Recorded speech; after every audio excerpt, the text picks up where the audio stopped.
त्रिकोणमिति के बारे में जानेंगे। ये जो है क्लास 10th के लिए है। ये जो हम अभी जो बताएंगे जो सेशन है 2025 से 26 के लिए जो नया अध्याय जो चालू हुआ है वो है त्रिकोणमिति। त्रिकोणमिति के बारे में सबसे पहले समझते हैं। यहाँ देखिए इसका अंग्रेजी वर्ड भी वही लिखा है त्रिकोणमेट्री, ठीक है। सबसे पहले हिंदी वर्ड से समझते हैं त्रिकोणमिति क्या होता है। यहाँ से जब हम इसको वर्ड के रूप में तोड़ते, त्रि को अलग करते, त्रि का अर्थ होता है तीन, उसके बाद कोण का अर्थ होता है एंगल यानी कोण ही, मिति का अर्थ होता है माप। जब ये तीनों को मिलाते हैं तो एक तरह से मिलने पर होता है तीन कोण माप, यानी कि तीन कोणों की माप जो होता है क्या कहलाता है त्रिकोणमिति। आप ये समझिए तीन कोण किस में होता है, ये जो किस में होता है तो त्रिभुज में तीन कोण होते हैं। इसके सिवा और कोई आकृति है जिसमें तीन कोण होता है तो नहीं होता है, ठीक है। तो त्रिभुज भी एक तरह से इस अध्याय में जो हम समझेंगे त्रिभुज के बारे में समझेंगे क्या होता है। तो वो भी त्रिभुज कई प्रकार के होते हैं, उसमें से कौन सा त्रिभुज होगा तो ये जो है खास करके एक ही त्रिभुज पर आधारित है। वो त्रिभुज का नाम है समकोण त्रिभुज, ठीक है। इस पे ही जो है त्रिकोणमिति का प्रयोग किया जाता है इस जैसे आकृति को।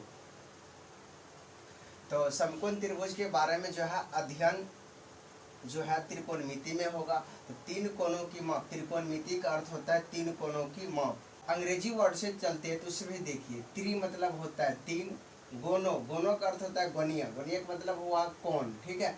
मेट्री, मेट्री मतलब होता है मापन, यानी तीन कोणों का मापन।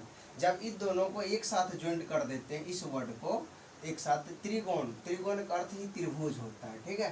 तो खास करके त्रिकोणमिति जो होता है ये त्रिभुज से संबंधित होता है। इसका अध्ययन क्या होगा, देखिए त्रिभुजों के कोणों और भुजाओं के बीच के संबंध का अध्ययन जो होता है त्रिकोणमिति होता है। यानी कि इसमें हम त्रिभुज के कोण और भुजा ये दोनों को एक साथ मिलाकर अध्ययन जो करेंगे वही क्या कहलाएगा त्रिकोणमिति कहलाएगा। तो खास करके इसमें जिस त्रिभुज का जो प्रयोग होगा वो हमेशा कौन सा त्रिभुज होगा, समकोण त्रिभुज। तो समकोण त्रिभुज के बारे में थोड़ा जान लेते हैं। देखिए समकोण त्रिभुज जो होता है इसमें एक कोण उसका 90 डिग्री होता है, यानी कि समकोण होता है। तो उसके बाद बाकी जो दो कोण है उस दोनों कोणों का योग भी समकोण होता है। जैसे ये और ये दो कोण हुआ है, इसको और ये दोनों कोण को भी जोड़ेंगे तो 90 ये पूरेगा। इस आकृति को हम बोलते हैं समकोण त्रिभुज। समकोण त्रिभुज में ये जो बड़ी भुजा होती है इसको बोला जाता है कर्ण। उसके बाद जो खरी जो भुजा है इसको बोला जाता है लंब, जो आधार के रूप में रहता है नीचे की ओर उसको बोला जाता है आधार, ठीक है।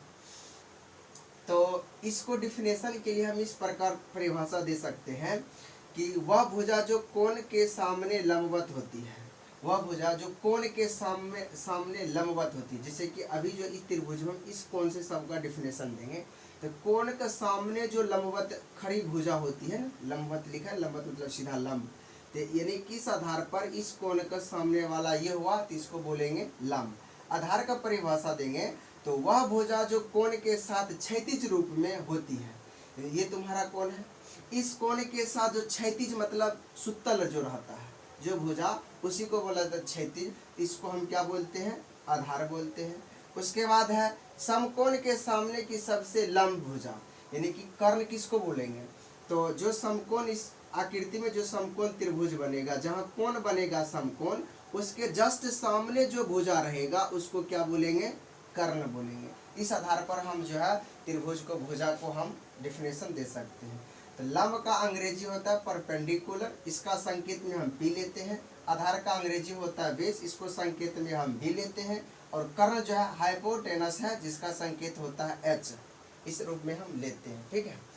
ये इस चीज़ को जानना जरूरी है। इस चीज़ को देखने के लिए समझने के लिए आपको ध्यान में रखना होता है कर्ण लंब आधार। किस आधार पे, जब हम एक कोण कोई पकड़ते हैं उस कोण के आधार पर, जब भी हम नीचे कोण को पकड़ेंगे इसके आधार पर हम लंब, ऊपर जो खरी भुजा होता है उसको लंब बोलेंगे, जो क्षैतिज रूप में रहता है उसको आधार बोलते हैं। उसके बाद सबसे बड़ी भुजा कर्ण होता है। इससे एक सूत्र दिया जाता है जिसको बोला जाता है पाइथागोरस प्रमेय। पाइथागोरस एक वैज्ञानिक थे जिसने एक नियम दिए थे। नियम क्या दिए थे कि त्रिभुज में देखिए तीन भुजा होते हैं, तो ये तीनों भुजा जो है ना, एक भुजा सबसे लंबी होती है और दोनों भुजा छोटी होती है। तो उसने सबसे लंबी भुजा के बारे में बताया कि सबसे लंबी भुजा का जो वर्ग होगा वो जो बचे दो छोटी जो भुजा होता है उसके वर्गों का योग के बराबर होता है। तो इस आधार पर हम सबसे लंबी भुजा को बोलते हैं कर्ण, बाकी बाद जो दो छोटका भुजा बचता है उसको बोलते हैं एगो का लंब एगो का आधार।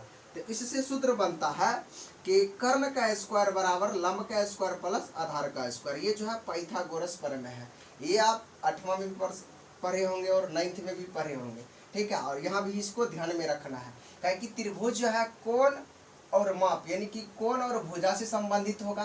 तो भुजा के लिए हम इसका प्रयोग करेंगे लंब आधार कर्ण का, और कोण के लिए यहाँ पर जो दिया गया है यही इसका कोण है। एक 6 गो इसमें कोण होता है, या त्रिकोणमितीय अनुपात इसको बोला जाता है, ठीक है। इसी 6 गो को याद रखना है, पूरा सूत्र इसी 6 गो पर डिपेंड है, ठीक है।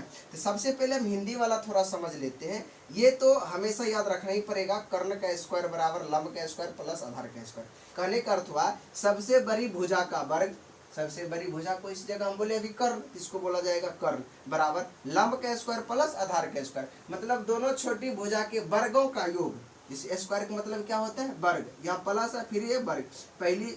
पहला मतलब एक छोटा भुजा ये और छोटा भुजा सबसे बड़ी भुजा ये होता है। इस आधार पर जो है ये सूत्र बनता है। इसी सूत्र से 3 सूत्र बना सकते हैं, आगे हम बताएंगे 3 सूत्र क्या होगा, ठीक है। सबसे पहले आप त्रिकोणमिति में जो त्रिकोणमितीय अनुपात होते हैं 6 गो, इस 6 गो के बारे में समझते हैं। जैसे पहला होता है साइन, ये जिस कोण से चलना है तो इस कोण को दर्शाना पड़ता है। इस आधार पर हम बोलेंगे पहला त्रिकोणमितीय अनुपात जो होता है सूत्र का वो साइन थीटा होता है। उसके बाद cos theta, tan theta, cosec theta, sec theta, cot theta. इतना आपको यहाँ याद रखना पड़ेगा। याद रखना इसलिए जरूरी है क्योंकि इसके आधार पर ही सारा सूत्र बनेगा, ये सूत्र जरूरी है। ये सूत्र कैसे बनेगा वो भी समझाएंगे। मैथ के अनुसार साइन को हम साइन भी पढ़ते हैं, कॉस को कोसाइन पढ़ते हैं। उसके बाद टेन थीटा जो है इसको हम टेंजेंट पढ़ते हैं। कोसेक थीटा को हम कोसेकेंट पढ़ते हैं, सेकेंट पढ़ते हैं, कोटेंजेंट पढ़ते हैं कोट को। तो ये वर्ड थोड़ा बोलने में कठिन होता है, आप सिर्फ ये याद रखिएगा कि पहला साइन, दूसरा कॉस, तीसरा टेन, चौथा कोसेक, पांचवा सेक, छठा कोट। बस इतना याद रखना। ये जो होता है एक दूसरे का विपरीत होता है। ये 3 सूत्र आप याद रख सकते हैं, पहला, दूसरा और तीसरा। ये 3 सूत्र याद रखने पर ये ऑटोमेटिक याद हो जाएगा कि सबका विपरीत यानी उल्टा होता है। जैसे साइन थीटा होता है ना, ये त्रिकोणमितीय अनुपात है साइन थीटा। साइन थीटा सूत्र जो बनता है वो बनता है लंब बटा कर्ण, ठीक है। अब देखिए अभिन्न परिभाषा यहाँ पर दिया गया है। त्रिकोणमिति का अर्थ होता है त्रिभुज के कोण और भुजाओं के बीच के संबंध का अध्ययन। देखिए ये कोण को दर्शाता है और ये भुजा को दर्शाता है, तो दोनों का संबंध आपस में संबंध मतलब एक सूत्र बनता है। ये सूत्र बना, इसी का अध्ययन क्या कहलाता है, त्रिकोणमितीय अनुपात कहलाता है। यहाँ साइन थीटा का सूत्र होता है लंब बटा कर्ण। यहाँ से देखते हैं, देखिए साइन ये तो त्रिकोणमितीय अनुपात का ही है, थीटा का मतलब यहाँ ये कोण से हम लिए हैं तो ये तुम्हारा थीटा हो गया। इससे चलेंगे सूत्र होता है लंब बटा कर्ण। यहाँ से लंब परिभाषा मतलब जो कोण के सामने लंब जो भुजा होगा, खड़ी भुजा, उसको बोलते हैं लंब। तो यहाँ हो गया लंब, तो लंब बटा कर्ण। अगर संकेत में इसको बोला जाए तो संकेत में देखिए लंब का अंग्रेजी होता है परपेंडिकुलर, इसी का पहला वर्ड लेता है संकेत में पी, यहाँ हो जाएगा पी बटा। उसके बाद कर्ण है, देखिए कर्ण का क्या होता है, यहाँ पे लिखा गया हाइपोटेनस। हाइपोटेनस का संकेत क्या होता है एच, पी बटा एच जो होता है क्या होता है साइन थीटा का सूत्र क्या होता है पी बटा एच, ठीक है। अब चलते हैं कॉस थीटा। कॉस थीटा इसका होता है आधार बटा कर्ण, ये याद कर लीजिएगा, ठीक है। याद करके रखिए, बस यही मेन सूत्र है, इस जगह याद कर लीजिएगा, बाकी बात सारा सूत्र याद हो जाएगा। यहाँ त्रिकोणमिति में खास करके सूत्र का ज्यादा प्रयोग होता है, इसलिए सूत्र को ध्यान में रखना है। अब आधार बटा कर्ण किसका होता है कॉस का। यहाँ से चलते हैं, तो यहाँ थीटा दिया गया, थीटा हम इस कोण पे रखे हैं, इस कोण के अनुसार आधार क्या है ये भाग है नीचे। आधार का अंग्रेजी क्या होता है, यह देखिए बेस, बेस का संकेत हो गया बी बट्टा।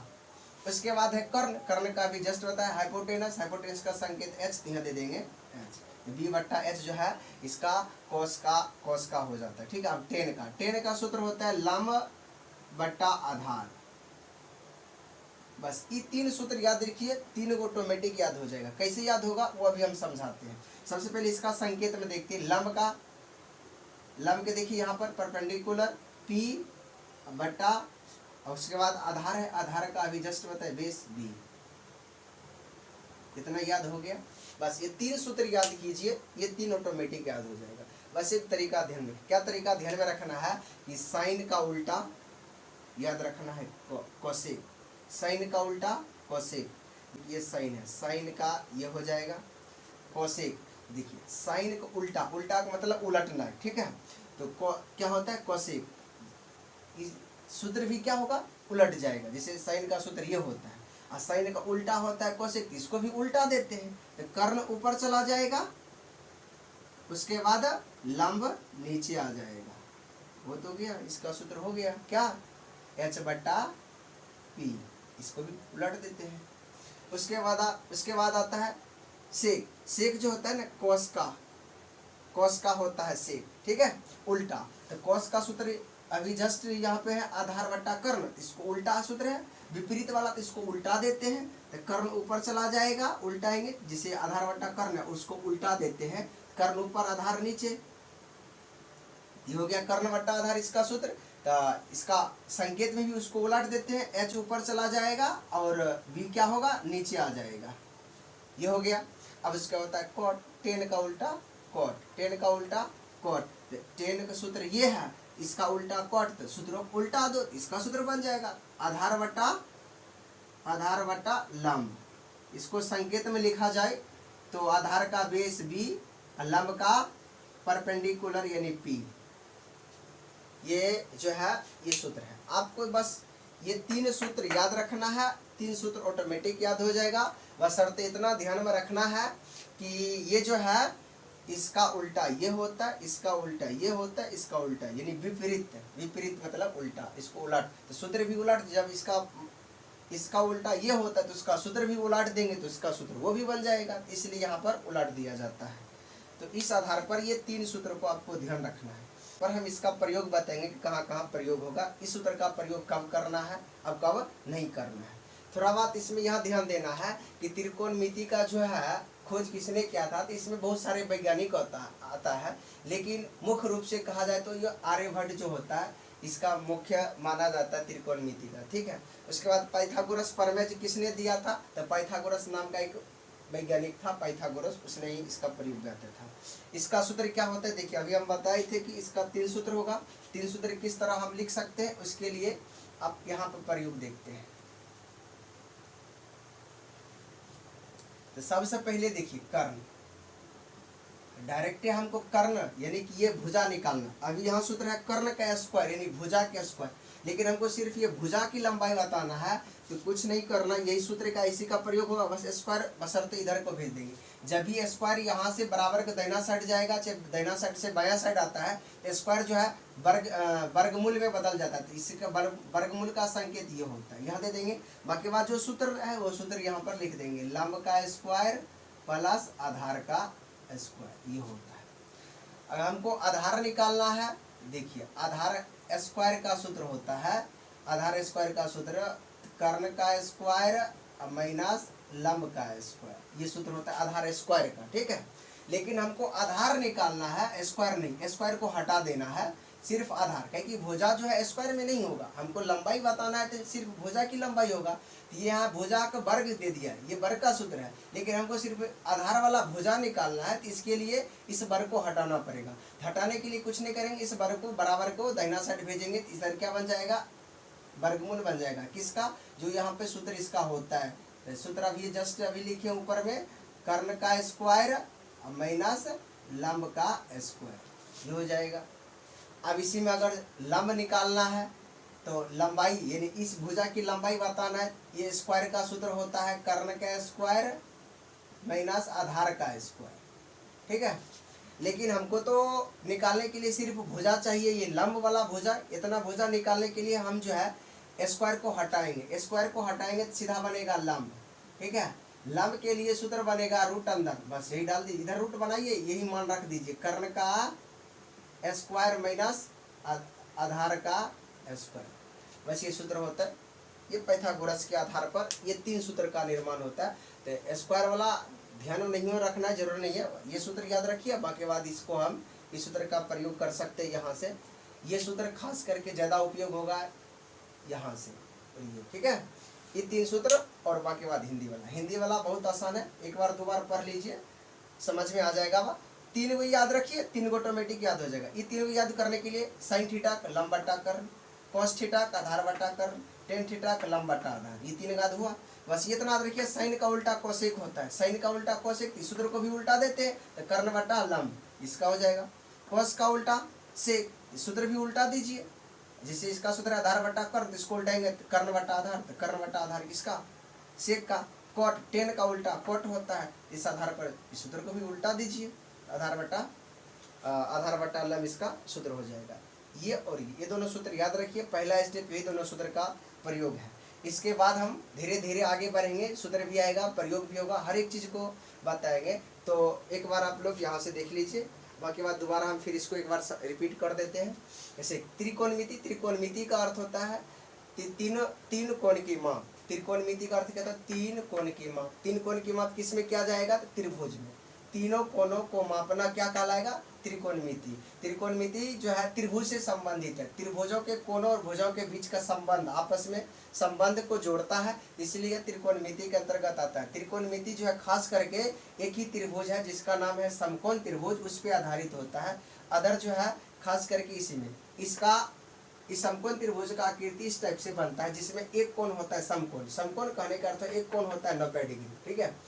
इस आधार पे जब समकोण त्रिभुज बनता है तो तीनों भुजा का नाम दिया गया है। समकोण जो है उसके सामने वाला जो भुजा होता है वो सबसे लंबी भुजा होता है, इसलिए उसको बोला गया है कर्ण। उसके बाद जो लंब यानी खड़ी रेखा जो होता है उसको बोला जाता है लंब। उसके बाद जो आधार है यानी कि सुतल जो रेखा है उसको बोला जाता है आधार। इस आधार पर 3 नाम है, इस 3 नाम से पाइथागोरस प्रमेय बनता है, जिसका सूत्र होता है बड़ी भुजा का वर्ग बराबर दो छोटी भुजा के वर्गों का योग। नहीं तो इस नाम के आधार पर करेंगे तो आएगा कर्ण का स्क्वायर बराबर लंब का स्क्वायर प्लस आधार का स्क्वायर। उसके बाद त्रिकोणमिति कोण के लिए ये 6 कोण का नाम दिया गया, sine theta, cos theta, tan theta, cosec theta, sec theta, cot theta, ठीक है। इसको आधार पे देखना है। ये नाम मत याद रखिए, उतना जरूरी नहीं है, खास करके याद करने के लिए यही नाम काफ़ी है, यही बोलने में अच्छा होता है। जैसे sine theta, cos theta, tan theta, cosec theta, sec theta, cot theta. SIN तो पढ़ा जाएगा sine, COS cos, cos TN tan, COSEC COSEC sec, cosec SEC sec, सीक को भी बोला जाता है। इस आधार पर यहाँ हो जाएगा सेक, कॉट COT को, COS को, टी से टॉ, कॉट। इस आधार पर साइन, कॉस, टेन, कोसेक, सेक, कॉट, इस आधार पर हम बोल सकते हैं सूत्र। इसके आधार पर लंब बटा याद रखिए कि कैसे हुआ उसको हम बाद में समझेंगे, बस अभी पहले इतना इसको सूत्र ध्यान रखिए कि लंब बटा आधार साइन का होता है, आधार बटा कर्ण कॉस का होता है, लंब बटा आधार टेन का होता है, कर्ण बटा लंब कोसेक का होता है, कर्ण बटा आधार सेक का होता है, आधार बटा लंब कॉट का होता है। ये 3 को सूत्र याद रखिए इस आधार पे, और ये 3 स्वतः अपने आप हो जाएगा। बस इतना ध्यान में ये रखना है, साइन का उल्टा कोसेक, कॉस का उल्टा सेक, टेन का उल्टा कॉट, बस सूत्र को उलट दीजिए। इस आधार पर संकेत में तो आप लंब का परपेंडिकुलर इससे संकेत P हो जाएगा, आधार का बेस इसलिए B हो जाएगा, और कर्ण का हाइपोटेनस इसलिए H हो जाएगा। इस आधार पर हम संकेत में भी सूत्र बना सकते हैं। तो आप लोग इस वीडियो को अच्छा से देख लीजिए, बाकी बात सूत्र को आप अपने कॉपी में उतार लीजिए और याद कर लीजिए। बाकी बात कल अगले वीडियो में जो हम देंगे इस सब सूत्र का प्रयोग, किस क्वेश्चन में हम इस सूत्र का प्रयोग करेंगे और कौन से क्वेश्चन में हम इस सूत्र का प्रयोग करेंगे वो बताएंगे।